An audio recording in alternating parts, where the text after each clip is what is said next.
Last weekend, the Superbowl took place. Now, I'm a fan of the NFL, but sadly it's broadcast in the early hours of the morning in the UK, so I didn't see it. But one of the highlights of the Super Bowl is usually the halftime show.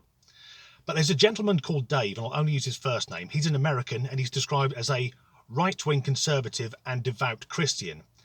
And he was so offended by the halftime show, he's vowed he's going to sue the NFL for $867 trillion. I think he may be aiming high because the USA's entire annual budget is $4.4 trillion. So what was he so offended by? Because the halftime show featured Jennifer Lopez and Shakira. I guess with him being a right-wing white Christian, he was just upset that there were Latinos on the stage. But he described the act, and I'll just say, Jennifer Lopez has never really done anything for me, but Shakira, when I first saw one of her music videos with her wobbly hips, I'd like to have a go on that. But Davis described the performance as pornographic. Now, I'm going to say that if he thinks that two singers who are 43 and 50 years old, with a few scantily clad backing singers, is pornographic, he needs to say the fuck away from the internet.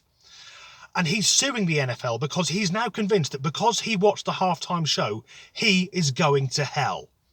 Now, if that is the case, I may as well just start killing people who I don't like, because if watching some backing dancers will get you going to hell, I know which way I'm going. But Dave also said he wasn't just concerned for his soul. He's aware that there would have been 12-year-old boys watching the Super Bowl, and watching the halftime show, they may have become sexually aroused. Now, this says a lot about Dave, doesn't it? He's watching some girlies dancing and instantly thinks of young boys. Given that he's also a Christian and the Christian church has a bit of a problem with that. Also, before he retired, Dave was a high school football coach. All those young boys in the shower. Now, I'm not saying that he's a sex offender because he's American and they like to sue people. But the thing is, I had no intention of watching the halftime show, but thanks to the ravings of a right-wing religious lunatic, I can't wait to watch it as soon as I get home. Those hips don't lie.